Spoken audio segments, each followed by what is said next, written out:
ಕನ್ನಡ ಚಿತ್ರರಂಗದಲ್ಲಿ ರಾಜ್ಬಿ ಶೆಟ್ಟಿ ರಿಷಬ್ ಶೆಟ್ಟಿ ಜೊತೆಗೂಡಿದ್ರೆ ಅಲ್ಲೊಂದು ಒಳ್ಳೆ ಸಿನಿಮಾ ಬರುತ್ತೆ ಅನ್ನೋದು ಅನೇಕರ ನಂಬಿಕೆ.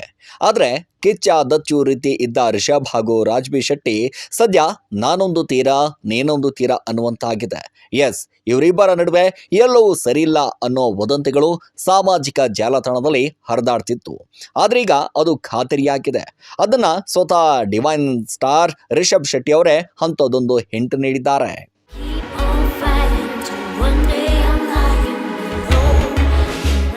ಡಿವೈನ್ ಸ್ಟಾರ್ ರಿಷಬ್ ಶೆಟ್ಟಿ ಹಾಗೂ ರಾಜ್ಬಿ ಶೆಟ್ಟಿ ಸದ್ಯ ಪರಭಾಷೆಗಳಲ್ಲೂ ಕೂಡ ಡಿಮ್ಯಾಂಡ್ ಹೆಚ್ಚಿಸಿಕೊಂಡಿರುವಂತ ಕನ್ನಡದ ಕಲಾವಿದರು. ಇವರು ಪ್ಯಾನ್ ಇಂಡಿಯಾ ತಲುಪೋಕೆ ಮೊದಲು ಕನ್ನಡಿಗರ ದಿಲ್ ದೋಚಿದ್ರು. ಅಭಿನಯ, ನಿರ್ದೇಶನ, ನಿರ್ಮಾಣ, ಬರವಣಿಗೆಗಳಿಂದ ಎಲ್ಲರ ಮನೆ ಮಾತಾಗಿ ತಲುಪಿದ್ರು. ಬರೀ ಸಿನಿಮಾ ವಿಶೇಷಕ್ಕೆ ಅಲ್ಲ, ಸ್ನೇಹ ಸಂಬಂಧ ವಿಚಾರಕ್ಕೂ ಇವರು ಫೇಮಸ್ ಆದವರು.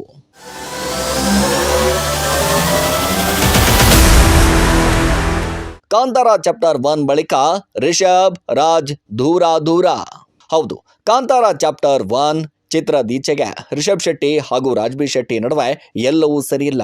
ಇಬ್ಬರ ನಡುವೆ ವೈಯಕ್ತಿಕ ವಿಚಾರಗಳಿಗಾಗಿ ಮನಸ್ತಾಪಗಳಾಗಿವೆ. ಒಬ್ಬರನ್ನೊಬ್ರು ಮಾತಾಡ್ತಿಲ್ಲ ಅನ್ನೋ ವದಂತಿಗಳು ಸೋಷಿಯಲ್ ಮೀಡಿಯಾದಲ್ಲಿ ಸಿಕ್ಕಾಪಟ್ಟೆ ಹರಿದಾಡ್ತಾ ಇದೆ.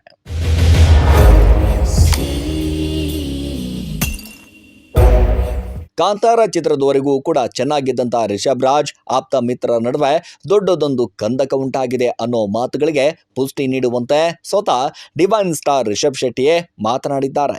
ಇತ್ತೀಚೆಗೆ 45 ಚಿತ್ರದ ಟ್ರೇಲರ್ ವೀಕ್ಷಿಸಿದ ರಿಷಬ್ ನಂತರ ಆ ಬಗ್ಗೆ ಪ್ರತಿಕ್ರಿಯಿಸಿದ್ದು, ಶಿವಣ್ಣ ಉಪೇಂದ್ರ ಬಗ್ಗೆ ಮಾತ್ರ ಪ್ರಸ್ತಾಪ ಮಾಡಿ ರಾಜ್ಬಿ ಶೆಟ್ಟಿ ಅವರ ಹೆಸರನ್ನೇ ಉದ್ದೇಶಪೂರ್ವಕವಾಗಿ ಕೈಬಿಟ್ಟಿರೋದು ಎದ್ದು ಕಾಣ್ತಾ ಇದೆ.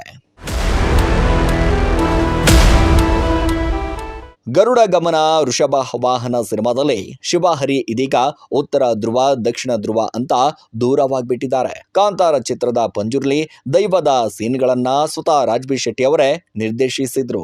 ಇದನ್ನ ನಟ ರಿಷಬ್ ಶೆಟ್ಟಿ ಕೂಡ ಹೇಳ್ಕೊಂಡಿದ್ರು. ಆದ್ರೀಗ ಇವರಿಬ್ಬರ ನಡುವೆ ಬಿರುಕು ಉಂಟಾಗಿದೆ ಅನ್ನೋ ಮಾತು ಮೂಡಿ ಬಂದಿದೆ. ಇವರಿಬ್ಬರ ಮನಸ್ತಾಪಕ್ಕೆ ಅಸಲಿ ಕಾರಣ ಏನು ಅನ್ನೋದು ತಿಳಿದು ಬಂದಿಲ್ಲ. ಒಂದಿಷ್ಟು ಮಂದಿ ಅದು ಪ್ರೊಫೆಷನಲ್ ಜೆಲಸಿ ಅಂತಿದ್ದಾರೆ. ಆದ್ರೆ ಅಸಲಿ ರೀಸನ್ ಸ್ವತಃ ಅವರೇ ಬಹಿರಂಗಪಡಿಸಬೇಕಾಗಿದೆ.